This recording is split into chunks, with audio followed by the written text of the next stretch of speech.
North Korea, Iran, ISIS, how America's homeland security is being tested. The Pope prepares to travel. We have a preview of his meeting with the Russian Orthodox Patriarch and his visit to Mexico. A Syrian refugee shares his story, how the Catholic Church helped provide a place for him to call home. And cosmic discovery, why scientists believe now more than ever Einstein's theory was right. Those stories and more on EWTN News Nightly for Thursday, February 11th, 2016.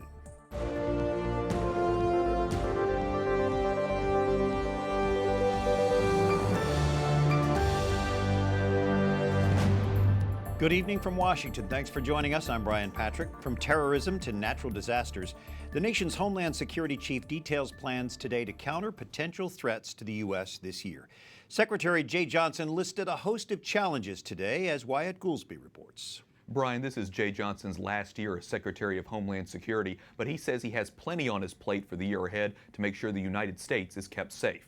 He laid out his goals for the final year of what he calls the State of Homeland Security Address. Johnson says they will focus on better border security and work within current laws to improve what he called a broken immigration system. He complimented the Secret Service for their hard work this past year, including their efforts to protect Pope Francis during his visit in September. Reform is still needed, but he says overall the Secret Service is on the right track. Johnson also discussed the Syrian refugee crisis and America's commitment to take in 10,000 refugees. We will do this carefully, screening refugees in a multi-layered and intense screening process involving multiple law enforcement, national security, and intelligence agencies across the federal government. Johnson comments come the same week as the National Intelligence Director, James Clapper, testified on Capitol Hill. He says cybersecurity remains one of the highest priorities in countering terrorist groups like ISIS. Today, Johnson echoed similar remarks, saying the president has put an emphasis on cybersecurity this year. That includes protecting government computers from being hacked by outsiders. Brian. Thank you, Wyatt. David Inserra is a policy analyst of foreign and national security policy with the Heritage Foundation. David, how can we prevent homegrown terrorism? I think when we are talking about homegrown terrorism, there's really two things we can do. First, we need to make sure that our federal law enforcement authorities have the tools available to detect and prevent terrorist attacks. And second, we need to make sure that our state and locals, our communities, are able to figure out when something's happening in their communities, report that, and help prevent radicalization in the first place. And there's a lot of concern about refugees coming into this country and bringing terrorism with them. Can they be effectively screened? You know, since 9/11, we've done a much better job putting together the pieces of intelligence that we do have. But the challenge now is what happens when we don't have intelligence on someone. And that is a real challenge. I don't think there's a great answer. But it's worth mentioning that since 9/11, most of the plots we've seen against the U.S. homeland have been by homegrown terrorists, not by those coming in from abroad. So that's the threat I'm most worried about. We are so dependent on the internet for everything. We're so vulnerable, it seems, to cyber attack. Can we prevent that? You know what? I don't think any system can be fully secure. I think what we need to do is every individual needs to take some responsibility for their own personal, we call it cyber hygiene online. But we're also seeing companies in the private sector stepping up to build in security to things like the Internet of Things, the security in your car, in your refrigerator. We need to be thinking about that as well. So is anything on the internet truly safe? Yeah, I don't think anyone can promise you 100% security online. What we need to be doing is every single stakeholder needs to be involved in taking responsibility for their portion, and hopefully that gets us to a place where we've mitigated the damage, but we can't fully control it. You heard what the leaders said they think are the greatest threats to our security in the next year. What do you and the members of your think tank think? You know, from my perspective, I definitely view that homegrown threat. And along with that, there's the related issue of what happens when terrorists go dark, where their communications are encrypted. That's a serious issue which we're going to have to struggle with through the next year. But we need to make sure that while we're dealing with that issue, we're not harming our security in other places or harming our ability for law enforcement to do their job. Is that possible to do both? And that's the challenge. I lean towards saying that we may have to err on the side of cybersecurity and privacy over the law enforcement on this issue, but we need to make sure law enforcement has the other tools to make sure that they can nab the bad guys before they attack us. David Inserra with the Heritage Foundation. Thanks so much for being with us, David. Thank you. Other stories our EWTN News Nightly team is covering in today's world. The standoff at an Oregon wildlife refuge comes to an end. The last 4 protesters surrendering today to FBI agents surrounding them. Nevada lawmaker Michelle Fiore traveled to Oregon to help facilitate that surrender. Cliven Bundy was on his way to the refuge when he was arrested at Portland International Airport today. He was at the center of a 2014 standoff in Nevada. His son, Eamon, who led the current standoff in Oregon, was arrested earlier. The more than 24 NATO countries contributing to the war against ISIS are expected to endorse a U.S. plan. Defense Secretary Ash Carter says he'll ask countries to contribute more to accelerate the campaign this year. He says they can do that either financially or militarily. And tensions between North and South Korea are escalating tonight. This began, of course, with the North launching a long-range rocket, putting a satellite into orbit on Sunday. North Korea is now freezing all South Korean assets at a jointly run factory park in the north and kicking all South Koreans out. Yesterday, Seoul suspended operations at that factory park. The North is also shutting down 2 crucial cross-border communication hotlines. The U.S. Senate approves a new sanction against North Korea. This in response to the recent nuclear test, rocket launch, cybersecurity attacks, and human rights abuses. Senators Ted Cruz and Marco Rubio returned from the campaign trail briefly to join the unanimous vote against North Korea. The Iran nuclear deal, in effect now for more than a month, leaves many unanswered questions. Where has more than 12 tons of Iran's uranium ended up? A State Department official says it was shipped out by Russia, but the U.S. doesn't know where it is. Jason Calvi reports. We're then trusting the Russians to say that they have it under their purview. They're watching it. I mean, they're so close to Iran. They have double-dealed us. Today, House Foreign Affairs Committee members grill the State Department official who oversees the Iran nuclear deal. One of the questions, where is Iran's uranium? What's important in this deal is, will it go back to Iran? And I can guarantee there are sufficient controls in place that if one piece of dust of that material goes back into Iran. The top Democrat on this committee didn't support the nuclear deal. He says it's important to hold Iran's feet to the fire. Do you feel like, you get some solid answers that Iran is complying, or are you still maybe worried about that? This agreement is a minimum of 15 years, so I have no doubt that during the course of that 15 years, Iran will look for ways to cheat and go around what it's supposed to do. But I think right now they are complying with the major aspects of the agreement. Today, Iran celebrates the anniversary of the 1979 revolution that brought Islamists to power, where it's clear who is still the country's enemy. Iran's president saying the nuclear deal is a big victory for the country that shows Iran can stand up to the world power, imposing failure and shame on them. And today, Iranians see a reenactment of when the country recently captured 10 U.S. sailors. Also, this Iranian drone is on display. It's like the one that flew over a U.S. aircraft carrier last month. This is the VI team reporting from the USS Harry S. Truman. And Republicans like New Jersey's Chris Smith say they want to repass the Iran Sanctions Act. He says it's important to have it on the books just in case Iran breaks the nuclear deal so those sanctions can snap right back into place. The top Democrat on this House Foreign Affairs Committee says that he would support and he will push for new sanctions against Iran if they continue to support terrorism. Brian? Thanks, Jason Calvi at the Capitol tonight. A brutal fight between rival drug gangs leaves 52 inmates dead at a northern Mexico prison early today. Rescue workers could be seen bringing injured inmates from the overcrowded Topo Chico prison in Monterrey. Some appeared to be badly burned. Witnesses say fire broke out just after midnight and continued to burn until dawn. Well, ahead of his trip to Mexico, Pope Francis continues his practice of praying before a Marian icon at Rome's Basilica of St. Mary Major. As Mary Shovlain reports tonight, the Pope's apostolic journey to Mexico by way of Cuba is rich in symbolism. On Friday, the first pope from Latin America is going to Mexico. After stopping in Havana for an historic meeting with Russian Patriarch Kirill, Pope Francis will land in Mexico for a 6-day visit. He comes, he said, as an instrument of peace. He goes in the footsteps of his predecessors. St. John Paul II made 5 visits to Mexico during his 26-year reign. And Pope Benedict visited here in 2012. Pope Francis will address issues of drug violence in the country as well as unemployment, corruption, and human rights. He's not flying in with the solutions to these problems, he said. He's coming as a pilgrim to seek what he calls the wealth of faith of the Mexican people. One of the most touching moments will be his visit to the miraculous image of Our Lady of Guadalupe in Mexico City on Saturday. In an unprecedented move, Pope Francis asked that he be able to spend time in prayer before the image alone. The Pope has often spoken of his great devotion to the Virgin of Guadalupe, patroness of the Americas. The very last stop on his trip to Mexico will speak volumes during America's election year. Pope Francis will celebrate Mass in Juarez, the border city between the U.S. and Mexico, highlighting the struggle of so many migrants and refugees fleeing violence and poverty in their home countries. In Rome, Mary Shovlain, EWTN News Nightly. Joining us from Rome, Alan Holdren, Rome Bureau Chief for EWTN's Catholic News Agency. Alan travels with the Pope on the papal plane.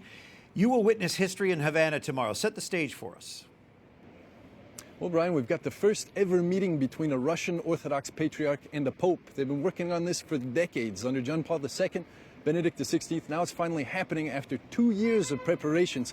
Pope Francis is going to meet Patriarch Kirill there in Havana, Cuba. They've got 2.5 hours to become friends and perhaps even plan another meeting in Moscow or here in Rome. Do you expect the Pope to share any of the specifics of that meeting on the plane, perhaps on the way to Mexico or going back to Rome later? It's always a possibility, Brian. We've got the possibility to ask him questions as journalists. They're usually about 12, 13, 14 questions in the span of an hour. You can imagine that will be on the top of our minds. We don't know if he's going to be speaking with us on the plane flight from Havana to Mexico City, but we'll definitely have the opportunity on the way back to Rome.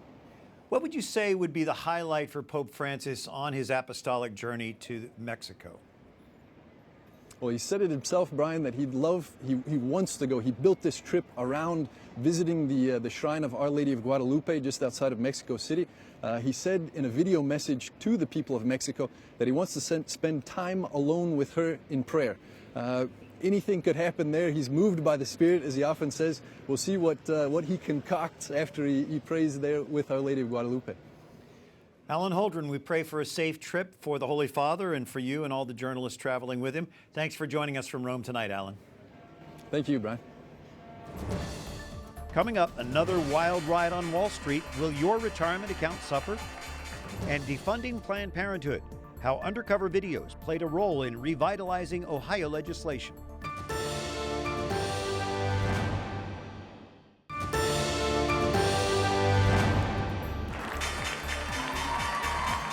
Panic trading on Wall Street leads to sharp losses today. The Dow closing down more than 250 points, and that's after a big bounce back this afternoon.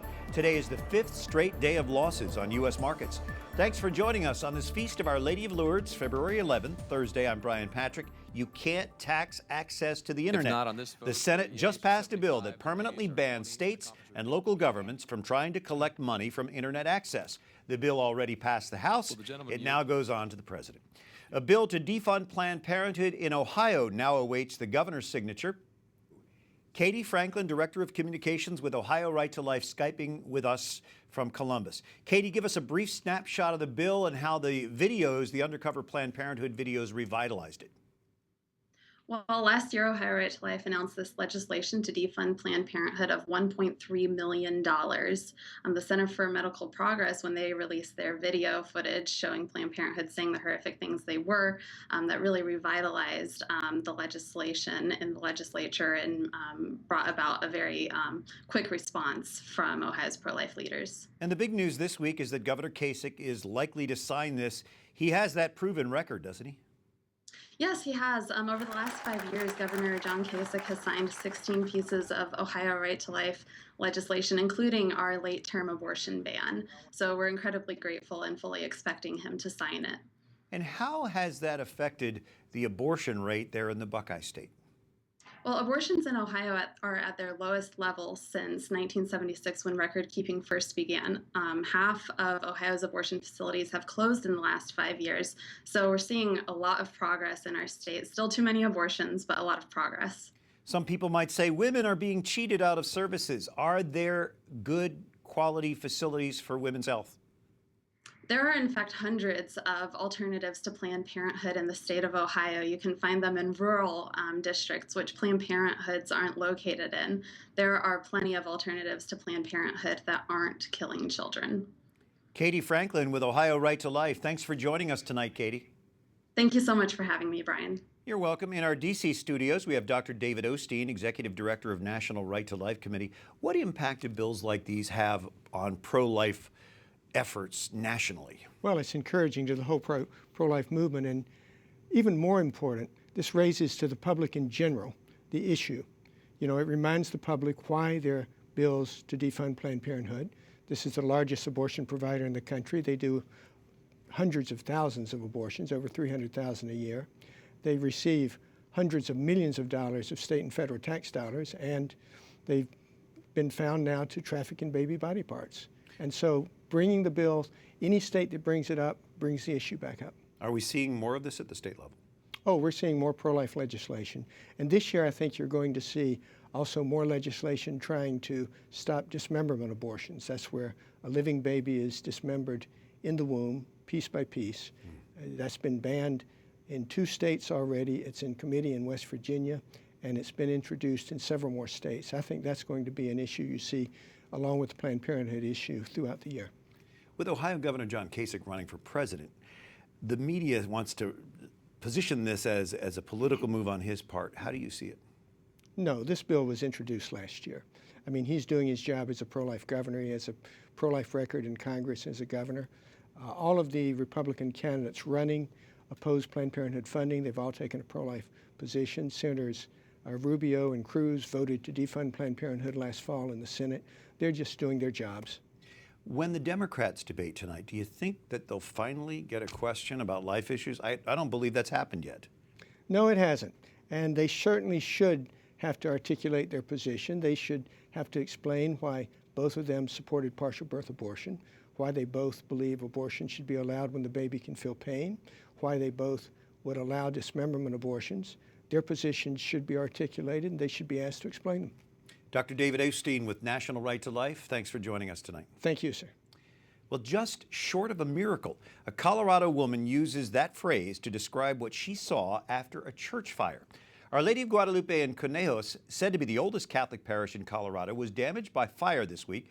Parishioner Paula Espinoza says she took this picture of Our Lady of Guadalupe that sits in the sanctuary. She believes a black smudge of ash on top of the picture, resembling a crown, is a sign the church was under her protection.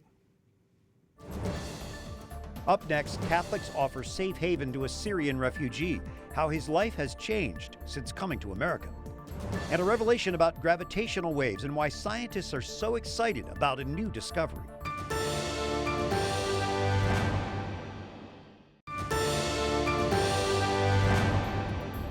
Today's memorial of Our Lady of Lourdes recalls the 1858 apparitions of Mary to Saint Bernadette in Lourdes, France. Millions have flocked to Lourdes since, hoping to be healed. Our Lady of Lourdes, pray for us. Thanks for joining us this Thursday evening. I'm Brian Patrick. Russia proposes a March 1st ceasefire in Syria.